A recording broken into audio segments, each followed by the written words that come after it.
Hello students, today we are going to start with Mendelian principles. Very important from examination point of view. Genetics की lecture series में हम पहले 3 lecture कर चुके हैं.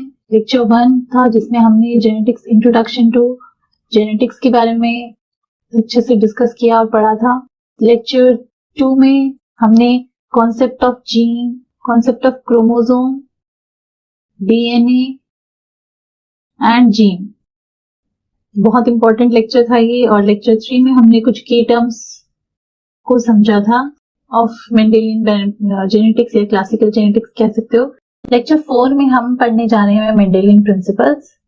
आज की क्लास के ऑब्जेक्टिव्स रहेंगे what is Mendelism, then we will discuss life sketch of Mendel, then how Mendel's work was rediscovered, what were the reasons for selecting pea as an experimental material, then what were the contrasting characters of pea plant that was selected by Mendel, why Mendel was successful in doing his experiments, why his work remained unrecognized for 34 years and 16 years after his death.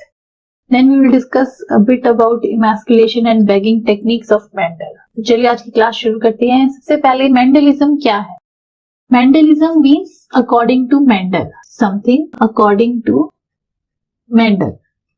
अब हम सबको पता है कि Mendel जो है he is the father of genetics. उन्होंने बहुत सारे एक्सपेरिमेंट्स परफॉर्म किए थे to study and discover more about genetics.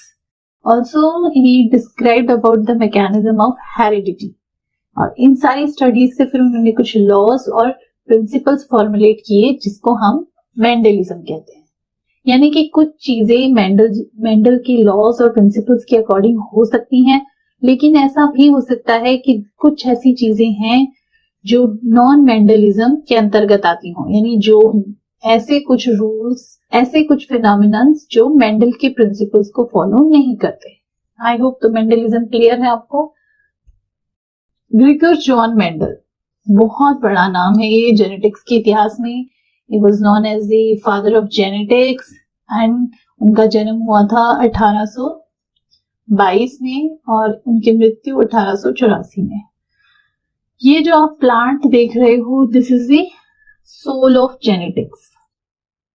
जितने भी स्टडीज हुई जेनेटिक्स पे, जो भी मेंडल ने की, वो सारी की सारी इसी पे की थी. Mendel was born in July 22, 1822 in Austrian village Celsia. यानी कि उनका जन्म जुलाई 22 को हुआ था 1822 में. उनके फादर जो थे वो एक फार्मर थे. घर की आर्थिक स्थिति इतनी अच्छी नहीं थी, इसलिए उनको पढ़ने के लिए एक ऑगस्टिनियन मॉनेस्ट्री में भेज दिया गया. वहां उन्होंने देखा कि उनका इंटरेस्ट नेचुरल साइंस में बहुत बढ़ रहा है. 1848 में अपनी थियोलॉजिकल स्टडीज खत्म करने के बाद उन्हें एक as a substitute teacher imperial royal gymnasium जानिन में अपॉइंट कर दिया गया. 51-53 में उन्होंने मैथ्स पढ़ा, नेचुरल साइंस पढ़ा from the university of Vienna. और फिर 1853 में उन्होंने मेंबरशिप ले ली एक बहुत मशहूर सोसाइटी की, जो कि थी zoological botanical society of Vienna. 1854 में उन्होंने सोसाइटी को कुछ लेटर्स लिखे जिसमें उन्होंने जो पी विवल था उसकी वजह से जो पी प्लांट पे डैमेज हो रही थी, उस डैमेज के बारे में बताया. और इसी दौरान उनका इंटरेस्ट जो था वो पीस की तरफ डेवलप हुआ. 1854 में उनको सप्लाई टीचर के रूप में फिजिक्स और नेचुरल साइंस के लिए हायर सेकेंडरी स्कूल ऑफ ब्रन में अपॉइंट कर दिया गया. और वहां उन्होंने 1868 तक अपनी सर्विसेज प्रोवाइड करी. फिर उन्होंने 1856-57 में अपना हाइब्रिडाइजेशन के ये एक्सपेरिमेंट्स शुरू करे ऑन पाइसन सेटाइवम. सो 1856-57 में उन्होंने पाइसन सेटाइवम पे एक्सपेरिमेंट शुरू किया. फिर उन्होंने 1863 तक ये काम जारी रखा और फिर अपना पेपर पब्लिश किया, experiments in plant hybridisation, in the journal the proceedings of the Brunn society of natural history. इसमें उन्होंने अपना जो पेपर था वो प्रेजेंट किया. लेकिन उनका काम जो था वो it was ignored by the scientist of that time and it was not published properly and there were difficulties for the biologist to follow mathematician. तो ये इस वजह से भी उनका काम जो था वो काफी दिनों तक अनरिकॉग्नाइज्ड रहा. 16 years of his death, his work was rediscovered and it was rediscovered by 3 scientists who were working independently. मतलब अपने अपने देशों में वो अपने इंडिविजुअली काम कर रहे थे जब उन्होंने ये पाया कि मेंडल के लॉज जो हैं वो सही हैं। कार्ल कॉरेंस जर्मनी में मेज पर काम कर रहे थे, ह्यूगो डी वेरिस हॉलैंड में इवनिंग प्राइमरोसा पे, एवरिक टशमार्क जो है ऑस्ट्रिया से, उन्होंने एक्सपेरिमेंट को कंट्रोल्ड कंडीशंस में किया बहुत ज्यादा फॉर फ्लावरिंग प्लांट्स। और ये जितने भी साइंटिस्ट थे इन सब ने क्या पाया, मेंडल का काम दोबारा से रीडिस्कवर किया गया। मेंडल ने पी प्लांट पे तो काम किया ही था, साथ ही साथ उन्होंने राजमा पे और हनी बी पे भी काम कराया था। लेकिन उनकी सक्सेस इस बात से थी कि वो जो भी एक्सपेरिमेंट कर रहे थे he was repeating them many times and he was getting same result in each case of the pea plant, that is reproducibility. Now next question which comes in our mind is कि उन्होंने Pisum sativum को ही क्यों चुना?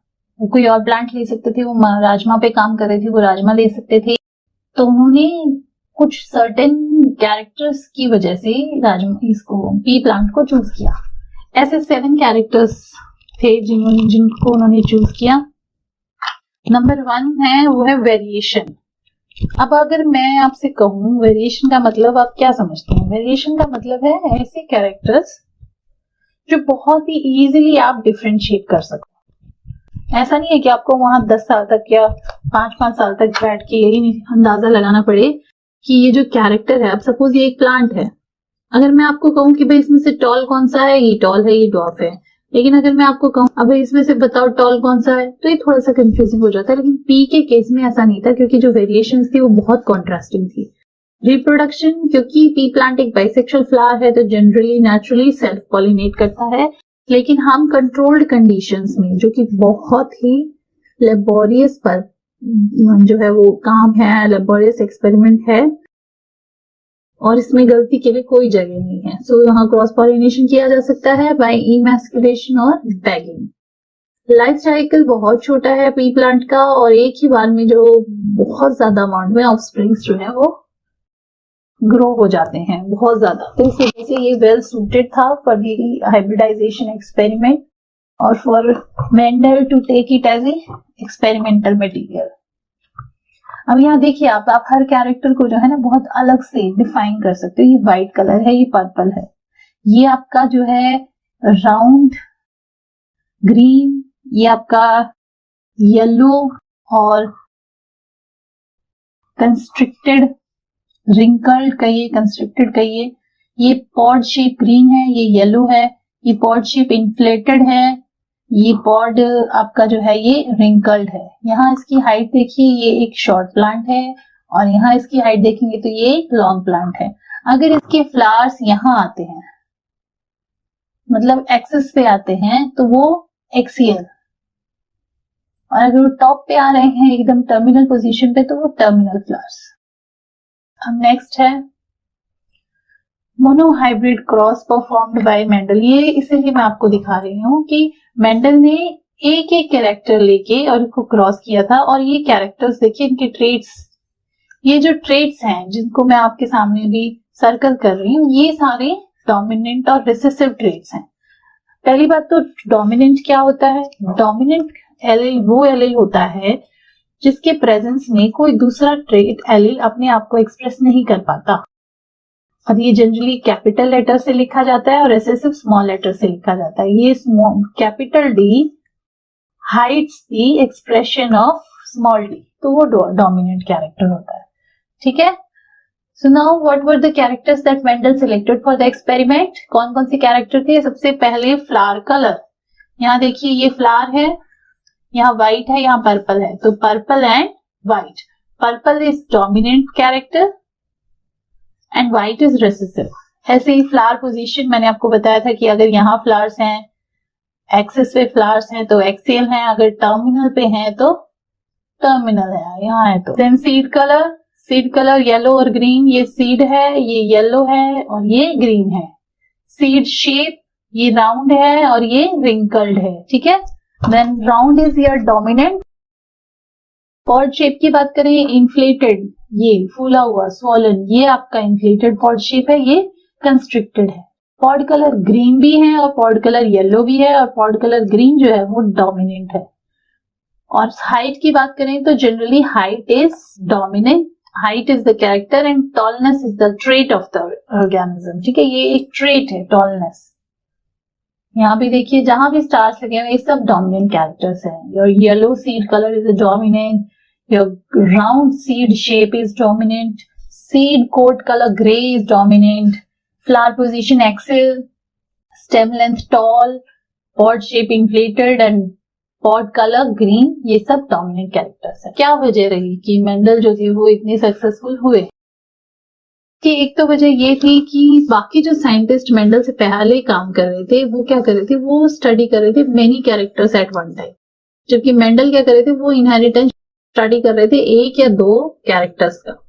दूसरा, selection of the experimental and raw material, यानी कि Mendel का काम सक्सेसफुल इसलिए हुआ क्योंकि उन्होंने इनहेरिटेंस जो भी स्टडी की वो एक से ज्यादा कैरेक्टर्स में नहीं की बल्कि एक या दो कैरेक्टर में की, जबकि उनसे पहले जो साइंटिस्ट लगे हुए थे वो बहुत पहले से इन कैरेक्टर्स को पढ़े थे, लेकिन वो एक साथ बहुत सारे कैरेक्टर्स को लेके चल रहे थे। दूसरा, जो उन्होंने मटेरियल सिलेक्ट किया था अपना एक्सपेरिमेंट के लिए वो बहुत सुटेबल था, तो उसकी सुटेबिलिटी की वजह से भी इनको कामयाबी मिली। दूसरा, वो एक मैथमेटिशियन थे, तो उन्होंने अब स्टैटिस्टिक्स यूज किया, उसको अप्लाई किया और maintained all records in an more organised way. ठीक है, यानी कि जब वो एक मैथमेटिशियन थे तो वो अपने सारे रिजल्ट्स पे स्टैट्स अप्लाई करते थे, जिसकी वजह से उनके जो रिजल्ट्स थे वो काफी क्रेडिबल थे। एंड फाइनली उन्होंने जितने भी एक्सपेरिमेंट्स को परफॉर्म किया वो सारे एक्सपेरिमेंट्स को उन्होंने कई कई बार किया और कई कई बार भी उनका जो रिजल्ट था वो कंसिस्टेंटली सेम रिजल्ट आया। तो इन वजहों से मेंडल जो थे वो सक्सेसफुल थे as compare to other scientist जो जेनेटिक्स में पहले काम कर रहे थे। अब मेंडल का काम बहुत अच्छा था लेकिन उसको अनरिकॉग्नाइज्ड रहना पड़ा बहुत दिनों तक। इसकी क्या वजह है? इसकी सबसे पहली वजह है कि पब्लिकेशन और communication was not proper. Okay, जो भी कोई रिसर्चर कोई नई रिसर्च करता है तो उसको तो पब्लिकेशन जो था वो इनका प्रॉपर नहीं था, जिसकी वजह से ये जो इनका पेपर था वो दुनिया तक अच्छे से नहीं पहुंच पाया। दूसरा, वो एक मैथमेटिशियन थे, एक मॉन्क थे, एक लोकल पर्सन थे, एक साइंटिस्ट नहीं थे, जिसकी वजह से साइंटिस्ट जो थे वो उनको एक्सेप्ट नहीं कर, तो इस वजह से वो ज्यादा दिन अनरिकॉग्नाइज्ड रहे। फिर डार्विन का इन्फ्लुएंस उस टाइम सोसाइटी पे बहुत ज्यादा था। एंड फाइनली जो भी फैक्टर्स की बात मेंडल ने की थी उसका वो कोई फिजिकल प्रूफ नहीं दे पाए थे। तो ये कुछ वजह हैं जिनकी वजह से मेंडल का काम जो था वो अनरिकॉग्नाइज्ड रहा। अब finally Mendel's technique of emasculation and bagging of hybridisation, यानी कि हम कैसे एक पर्टिकुलर प्लांट के अंदर इमैस्कुलेशन या बैगिंग। अब हम यहाँ देख सकते हैं कि ये जो है एक पी प्लांट है और पी प्लांट के अंदर they have this ovaries keel and everything is visible. Now what we are actually trying to do, हम ऐसा करके क्या कर रहे हैं, हम क्रॉस पॉलिनेशन कर रहे हैं। तो क्रॉस पॉलिनेशन देख रहे हैं कि कैसे जो है इमैस्कुलेशन के प्रोसेस में मेंडल ये करते थे और मेंडल इस चीज को बहुत बार उन्होंने किया है और बहुत सारे क्रॉसेस किए हैं जिसकी वजह से वो अपनी स्टडीज को सक्सेसफुल कर पाए। तो इसमें हम क्या करते हैं, हम एंथर्स को रिमूव कर देते हैं।